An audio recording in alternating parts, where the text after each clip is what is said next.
Welcome, witches, wizards, and muggles alike, to another enchanting episode of Magical Tales from the Slytherin Common Room, bringing your favorite Harry Potter fan fiction to audio format.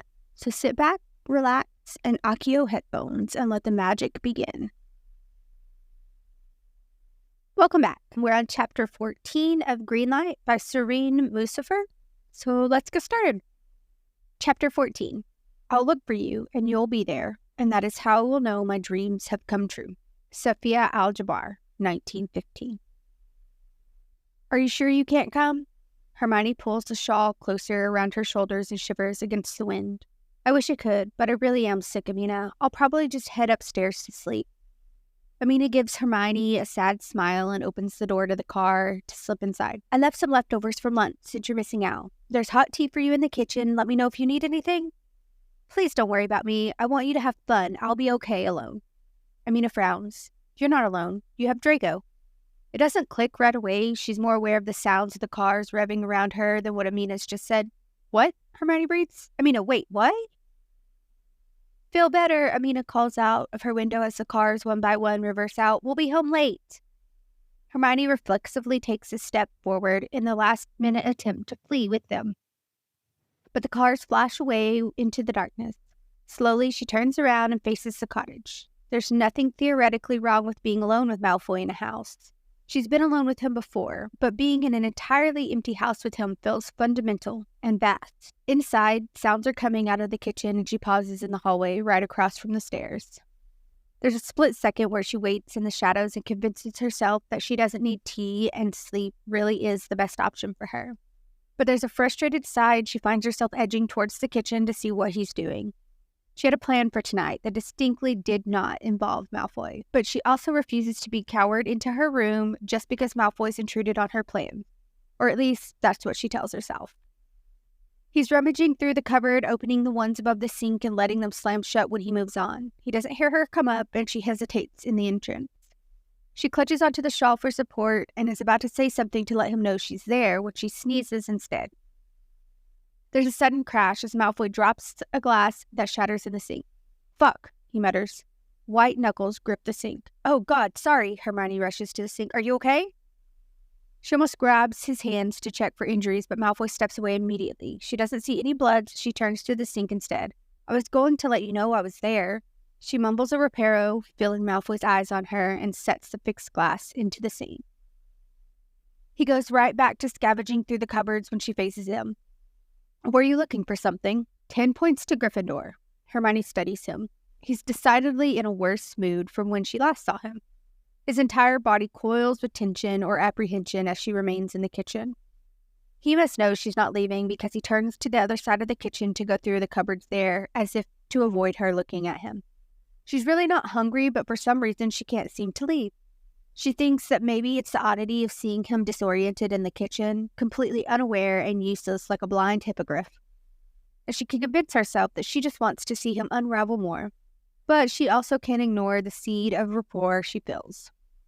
Malfoy missed lunch, and seeing how he was now going to miss dinner as well, she decided to spare him the misery of breaking a sweat over putting together something to eat. She asks in a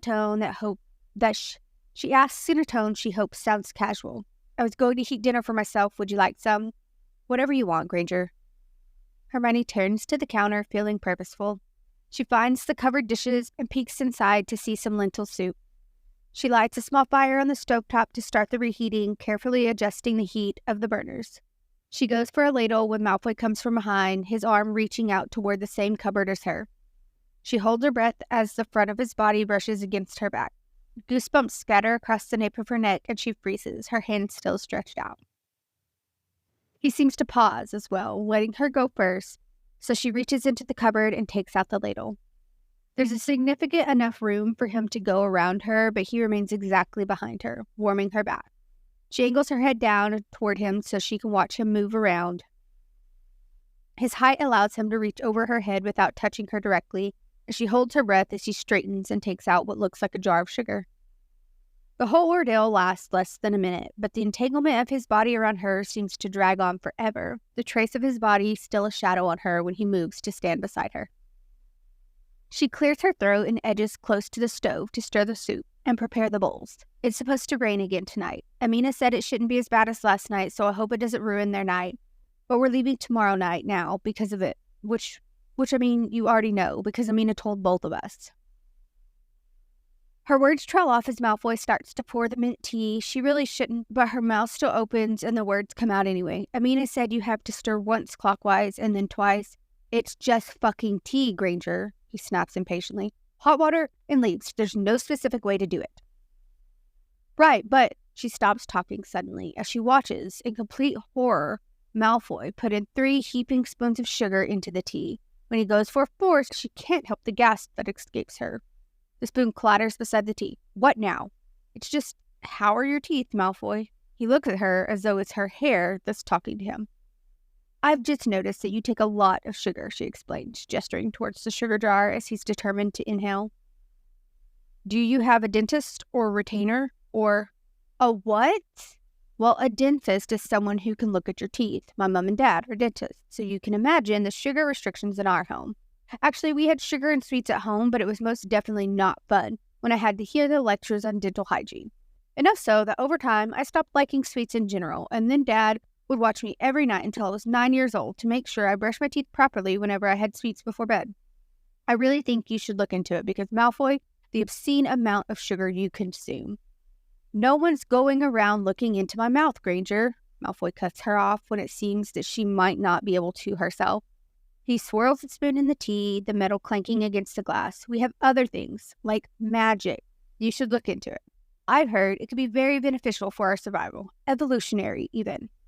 She scratches her temple. Sure, okay, that's fine as long as you're keeping up with your mouth health. He doesn't answer, and Hermione goes back to the soup. She turns off the stove and pours the soup evenly into the bowls.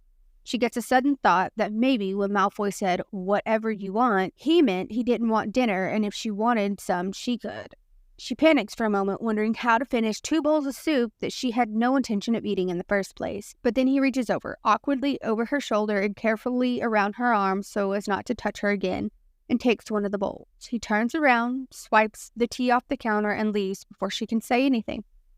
Hermione returns to the other bowl and realizes that she's having dinner with Malfoy now. She finds him sprawled around a small wooden dining table on the other side of the wall that separates the kitchen from the sitting room. His elbows are off the table, his back stiff and straight as a board. She slowly sets the bowl across from him and curls into a chair. He eats silently, and Hermione forces herself to take a bite. There are unlit candles on the table, and she must be truly unwell because she has to mentally tell herself it's ridiculous to want to light them. She doesn't think Malfoy would appreciate the ambiance she wants to create. Hermione tries to keep her eyes down on her soup because it seems as though he isn't going to acknowledge her, but she can't help stealing glances every few seconds.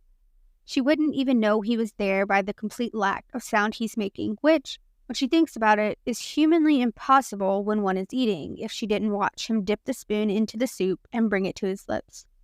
When he frowns and takes a breath as if to look up at her, she quickly takes a bite and casts her gaze around the room. The table opens up to a sitting area with a large maroon patterned rug and a pair of brown leather sofas. There are quite a few green plants and clay ceramics littered in every corner of the room, and Lena and Amina's luggage neatly stacked against the wall on the side. A glass door opens to the back porch, but it's too dark outside for her to see what's happening in the back garden. It hasn't started raining, and though she knows there can be a storm, she finds that she's not anxious about it just yet. Maybe she feels a bit more prepared for it now. She studies the white curtains, squinting at the engraved details. It's incredible craftsmanship, and she wonders where she can get something made like that for her bat.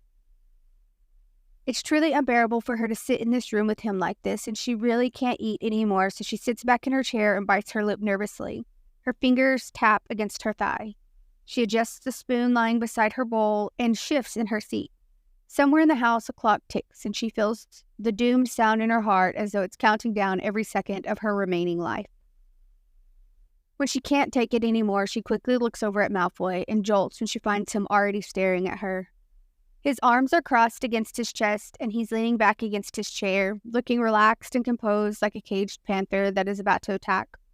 His mouth is set tight, but something like amusement traces along the lines around his eyes that makes her think he's enjoying her having a borderline nervous breakdown. She frowns and sets her jaw as she stares back.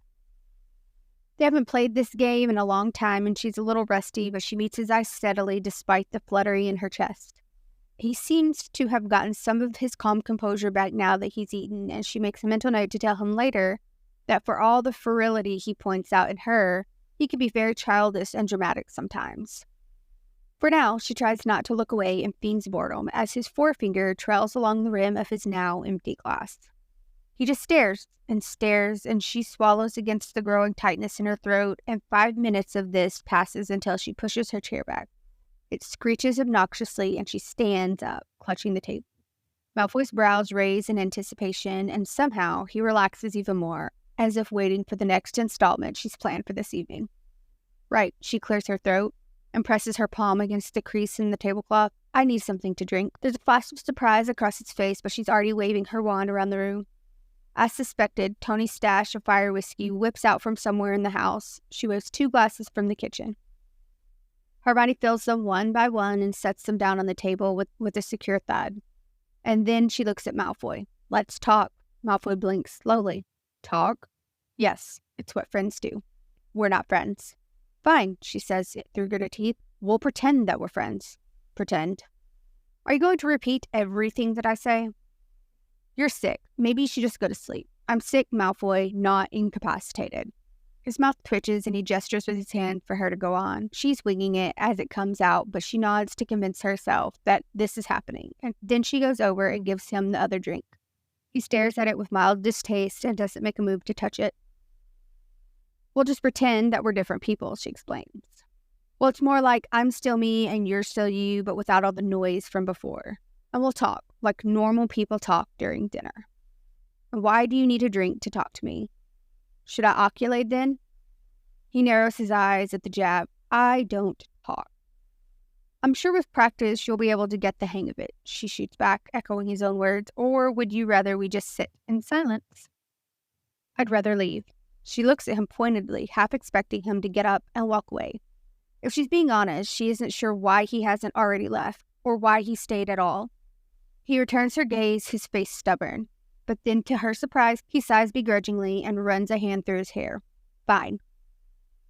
She reaches for a glass and stares at the drink, the weight of just how bad this idea is starting to dawn on her. She figured that Malfoy's more than willing to give parts of himself away under the right context, but there's a very high chance that at the end of all of this, she'll be more depleted than him, since she's an incredibly lightweight. I'm warning you, though, Hermione gazes into the reflection, peering back into the bronze liquid. I'm weird when I drink. Granger, I'm not asking you to drink. She swallows half of the amount she poured at once. Tony must have mixed something else with the fire whiskey because a shudder runs through her body at the unexpected taste. She tries not to gag as it burns the insides of her throat, but she ends up hacking a cough anyway. Hermione brushes her mouth at the back of her fingers and sets the glass down. She pulls her hair roughly together at the top of her head, jabs her wand through it, and then refills the glass. She lifts her eyes to Malfoy. The look on his face suggests that he was not expecting any of those series of actions from her. All right, let's talk. They end up in the sitting room, both of them reclined awkwardly across opposite sofas. Hermione clutches her drink against her chest, already feeling lighter after her first sip. Malfoy sits with his legs stretched out and his arms resting on the back of his sofa. They haven't talked for 10 minutes, and it's almost worse than the silence at the dining table. Hermione clears her throat again. So what do you want to talk about? Malfoy purses his lips as he considers and then asks after a moment. Can we talk about anything? Hermione nods. Yes, like friends. Pretend friends? Fine, yes, she says, exasperated. We'll talk like pretend friends. So, this pet of yours, we're not talking about John. He shrugs. Fine, then we won't talk about the women in my life. Her face contorts at the absurd suggestion. Good, because I don't want to know anything about them. But let's make it clear, we're not talking about our love lives. Oh wait, my love life and whatever it is that you're doing with the women in your life. Again, I'm fucking them. Malfoy gives her an annoyed look, not torturing them. And I don't see the difference, but I'm glad we're on the same page now. Hermione sits back, crushes her legs at the ankles, and takes a sip of her drink. His eyes narrow dangerously. Actually, I do have a question for you. Exactly how do you unwind after having Gryffindor's self-righteous stick up your ass all day? She glares at him. What? How do you release some of the edge after a long day? Puzzled with where he's going with this, she replies, I don't know. Sometimes I'll take a long bath or drink some tea, or I'll take a book, and I'm asking how you get off, Granger. Hermione's mouth dropped. I am not going to tell you that. Why? Why is this the first thing you want to know about me? Malfoy smirks and leans forward. Do you prefer the personal touch, or have you dabbled into outsourcing to tools? Her face burns and she shakes her head flustered. I'm not having this conversation with you, Malfoy. Malfoy looks confused, his eyes taunting her. Why? I thought we were friends. Except I don't even talk about these things with my friends. Honestly, I'm surprised you have any friends at all. At least I don't have to buy my friends. They choose. Listen, I know your only friends are cats and ancient books, so I think I can grasp the sheer thrill you must get when I, or any human person for that matter, says something to you. But please, there's no need to drool over conversing with me. That's funny, because to me, it looks like you're the one who drools whenever I open up to you. Malfoy smirks. That's not what I meant, and you know it. He just nods. Okay, here's a rule, she says firmly, feeling desperate to regain some control. We're not talking about anything remotely bordering on that subject. I'm not going to tell you, so you don't even bother, Malfoy. Right, so you're still a prude. She opens her mouth to argue, but he stops her with the raise of his hands. That wasn't a question, Granger. Hermione bites her tongue to stop from yelling. His smug eyes dance across her face as though he's uncovered some dark secret about her, and she wants to hex him senseless. It takes her a moment to collect herself, but she manages to give him a polite smile. What's your favorite color, Malfoy? Why? It's just a simple question, she says with clenched teeth. Friends know each other's favorite colors. What's Potter's favorite color? Green. He looks surprised, but then immediately asks, what's Weasley's favorite color? Red. That's why his bar is called Red Shot. There's something to be said about simpleton that transcends stupidity, he drawls. She glares at him. What's your favorite color, then? He hesitates before mumbling his reply. Green. And she truly wants to laugh at that. But he looks pained enough at the idea of having anything similar with Harry that she moves on to the next question. Chooses to spare him for the second time this night. Why do you know so many languages? How many questions are you going to ask me, Granger? 5, she says solemnly, raising her hand to emphasize the number. Well, I don't know, he responds. I always had a tutor for every language I learned. Oh, yes, of course, a tutor, she says mockingly, because knowing more than 3 languages and having a tutor for everything in life is so common. He changes his mind and looks away. Go on, she prompts. It's just the way things were. I had a tutor for most of my childhood, and a governess up until I was 5 years old. After that, Mother was there. Malfoy clears his throat. But everything else was structured, and there were things I needed to learn and know if I wanted to be a what? He meets her eyes. A Malfoy.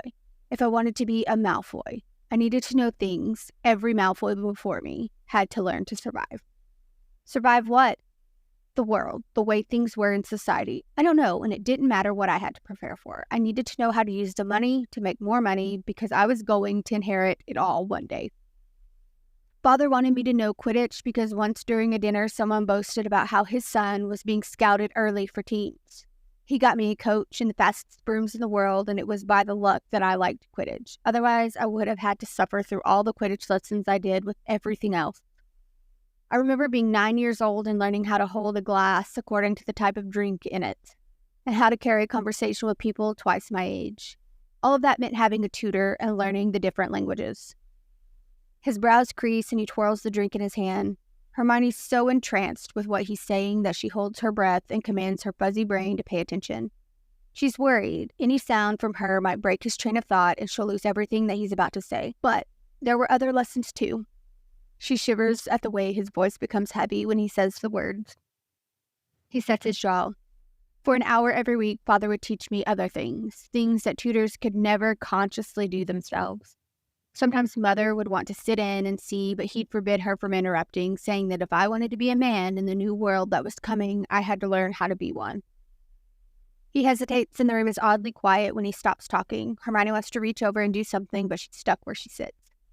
Father didn't allow me to have any friends until I arrived at Hogwarts because he thought it interrupted lessons or who I had to be. He knew things before others did. And because of that, he was always suspicious of others, worried that everyone was plotting to take things away from us. He ensured there were no friends who could make their way into the manor. Hermione tries to imagine Malfoy as a child, too young to be alone in a house with no friends to turn to, and surrounded by people much older than him. Lessons. He was always being taught something, wasn't he? She thinks of having someone like Lucius as a father, and her stomach twists painfully. The earliest memory Hermione has of Lucius Malfoy was from Flourish and Blots. She felt brave in that shop, somehow finding herself standing up to him as she spoke down to Harry. But then he directed his attention to her, and everything in her wanted to become smaller, even as she met his steady gaze. Draco's told me all about you. She can never forget his disdain in his eyes as he looked down at her. It was the first time she'd witnessed firsthand the contempt for who she was, as though the things Malfoy had told him about her and his own perception of muggles finally clicked, and he was ultimately unsatisfied with being proven correct with his assessment. What would it be like to have a father like that? To have someone who was supposed to be a pillar of support to look down on you as something that needed to be mended, something that could always be better. What did you do when you were alone? Hermione asked, quietly, trying to blink away the memory. Malfoy's haunted eyes snapped to her, and she looked surprised for a moment, as if forgetting that she's sitting there, or that he said anything in the first place. His face becomes carefully blank as he sets the glass back down on the table. I wasn't alone. I had Mother. She brought me books, and because she liked to travel, she'd take me to places in different cities around Europe where I could practice the languages I learned. There was never a time when I was alone. I bet you've been to France at least 4 times, she says lightly. Malfoy doesn't respond for a long moment, and Hermione sits up straight. Malfoy, she starts slowly. How many times have you been to France? I go every month, Granger, sometimes several times. Hermione's speechless. She stares at him wide-eyed. It's one of those things that isn't surprising because it's quite obvious when you look at Malfoy that he does extraordinary things multiple times that ordinary people might not get to. But to Hermione, anything that Malfoy does in life is astonishing. He's like a continuously changing animal, transforming from a manticore to something rare right before her eyes. What? Malfoy shifts, looking, for once, uncomfortable under her gaze. I have a business there. You know some French, haven't you been? She shakes her head and looks down at her glass. It's empty now. No, I mean, I was supposed to. That's why I know a little bit. But that was the summer before the first year, and Professor McGonagall came, and things undoubtedly did not go as planned. Mum promised that she'd take me to Europe as a graduation present. She said she wanted to take me to Greece and Rome, and she wanted to show me all the places she went when she was in university so we could understand the stories better. She feels the ache like a heavy stone in her chest, taking up all the space for air. Hermione reaches for the fire whiskey and refills her glass. She takes a sip, letting the alcohol burn her stomach. Her tongue feels loose and her mind is less clear, and she's grateful for the haze in her eyes that clouds the tears. You can still go with them, Granger, he states, watching her intently. As she sets the empty glass to the side and reaches for the bottle. France isn't going anywhere. Well, it's a little hard to convince someone to go to Paris if they don't know who you are. But that line, the line between his brows deepened. What? I obliviated them. Malfoy freezes. There. It was out in the world, open for all to know. He knows her darkest secret, and it is his problem now. He could do whatever he wanted to with this new information, and she'll let him. Waits for him, even, to wield this new weapon, and she exhales and braces herself because it'll probably hurt. She wants it to hurt. Why? She doesn't understand the trepidation in his voice. It confuses her already muddled mind. Because of the war, she explains flippantly. Because it wasn't safe, and Moody thought it was best to obliviate all of the memories of me in case the Death Eaters decided to kidnap them for ransom, or just kill them because that's what they were doing to us. Moody said they'd do it if I didn't, so I did. They're gone now, all safe and sound from this horrible world. She glances at Malfoy. He's pale, stiff as a tree, and breathing hard as he stares at her. It makes her frown. She doesn't understand this either. Earlier, he'd been going off about all the things she'd sacrificed for the war. What was he referring to? What did he think she'd given up to deserve the same things as Harry, if not this? I didn't know. He looks almost sick, and she softens. She eases back against the sofa, her feet hanging over the armrest. You weren't supposed to, Malfoy. Hermione gazes at the ceiling, squinting to focus on the carved pattern. She clicks the heels of her feet together so she can magically transport herself home. You don't have to worry, though. I oculated today. I saw them in the house, you know. Mum told me everything will be okay. Her mouth is parched, her throat is so tight, her voice cracked. She drinks straight from the bottle. Hermione blinks and a tear slides down her temple and disappears into her hair. Before all this, every time I was scared or anxious, my mom would make me close my eyes and tell me to think of what I wanted the most in my life. She'd ask me to dream carelessly, and I'd close my eyes and think of what the world could be like tomorrow or years from now. Hermione's eyes flutter closed, and she thinks and she remembers, and the dream is the same, but there are some changes now. I'll go to university. I didn't know which one at the time, but Mum went to Cambridge, so I'd probably go there as well. I think it'd be nice to sit in the same class as she did. I'd like to minor in Greek studies or something else about stories, and for the rest of the time, I'd learn about nothing important. Maybe linguistics or art history. You can't save the world with art history. And when I'm done learning, there will be a house, a home, somewhere in the mountains, surrounded by very tall and very green trees. Hermione opens her eyes. Her chest caves in, but the words keep coming out. She doesn't think Malfoy's listening. Hopes he's disappeared somewhere, finally left her like he always wants to. In this house, there are windows across the wall. I'll keep them open so the air can come in and I can breathe. There are books everywhere, of course, all my favorites, the ones I've collected from my travels around the world, and some new ones that I never heard of. And I'll spend all my days and nights just reading. I'll be alone, but I'll never get lonely because there will always be something new to read. Outside this house, there's a garden filled with flowers, and somewhere through the trees, there's an ocean where I can swim. I think I'd like to have the ocean now. Or sea, because it really is all the same. And there's no one to ask me questions or take my photos when I don't want them to. No one to break my heart. The house will be a home, and everything will finally be easy. Palpable silence fills the room. She can't even hear the clock anymore. She can't feel her hands wrapped around the bottle. She bites her tongue to confirm she isn't dead. What kind of flowers? Hermione startles at the sound.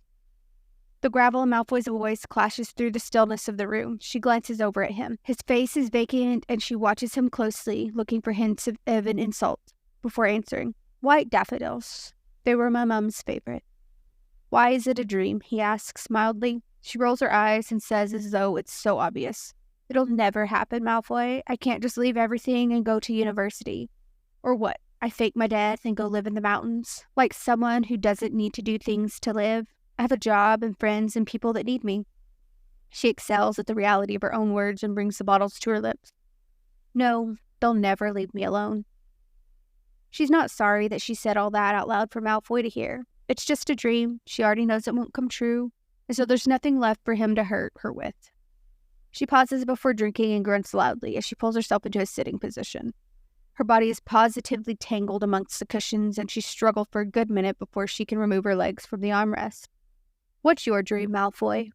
Malfoy scowls. My dream? She nods, waving impatiently with her hand at him to keep up with her. Yes, your dream. I mean, you can afford to do anything, and you've probably already done everything in the world. But what's the one thing you want to do that you haven't been able to yet? Go on. Don't look at me like that. Tell me. I've practically told you my whole life story here, and you've got to give me this one. Malfoy looks at her as though she's a child asking for a bedtime story. But when Hermione makes no show of changing the topic and gives him a sullen look, he scratches his temple and mutters, I want to see cows. She's sure she misheard him. You want to see what? Malfoy gives her the most inconvenienced look. Cows, Granger, fucking cows. He wants to see cows. You've never seen cows? She didn't expect those words from that mouth. Just go and see them. Yeah, sure, I'll just go to the farm for no bloody reason to see some cows. He snaps, as if it's a ridiculous idea, as if he could not just buy cows like he probably did with all the things he wanted in his life. They're practically everywhere, Malfoy.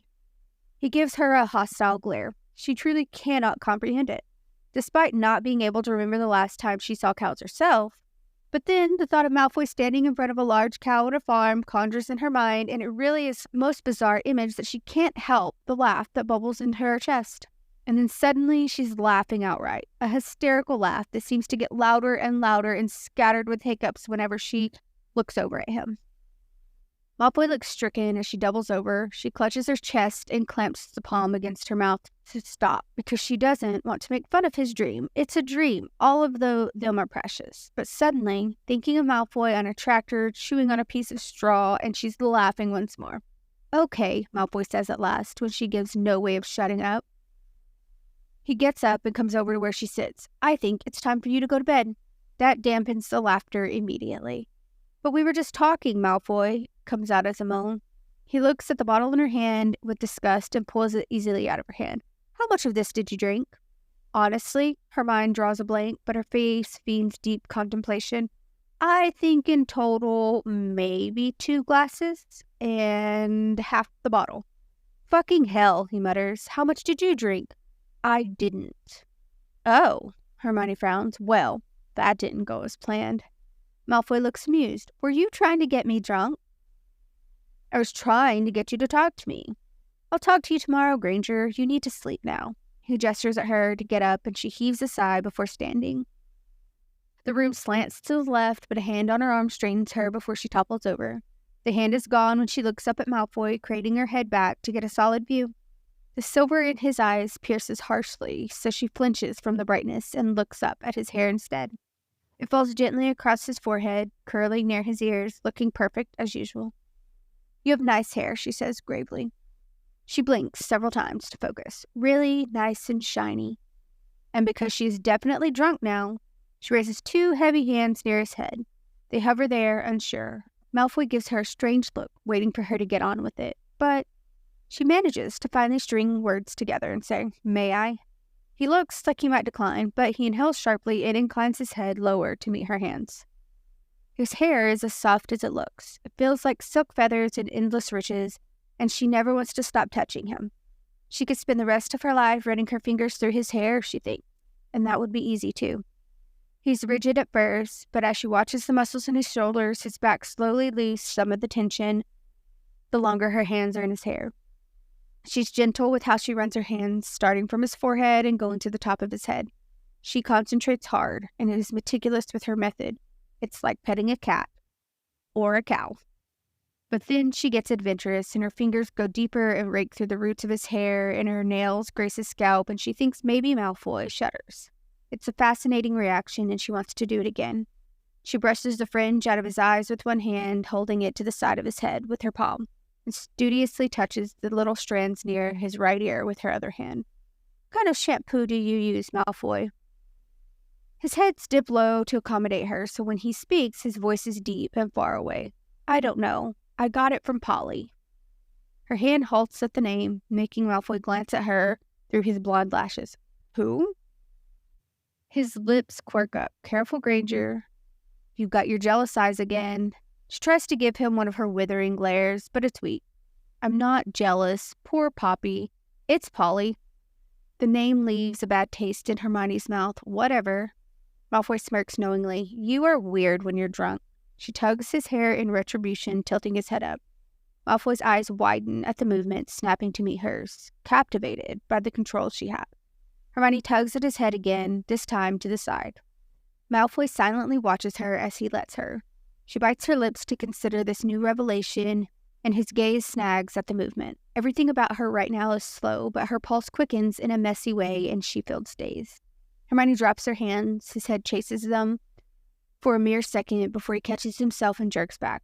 You always smell really good too, she says. There's no filter on her, and she has a single sober thought that where she hopes she forgets all of this tomorrow. The lines around his eyes crinkle. All right, Granger. Like cookies and sugar, she continues, because it's important he knows. You smell so good, sometimes I think I could eat you. Malfoy's lips part. You smell like home, she corrects. And that's the right answer. Dad used to make cookies for Mom on Sundays, and the burrow always smelled like pies and desserts because Molly chronically can't stop baking. What do I smell like? Roses, he replies immediately, as if he's thought about this before. Oh, for some reason she blushes. Well, we're friends now, so you have to give me that shampoo, Malfoy. We're not friends, Granger.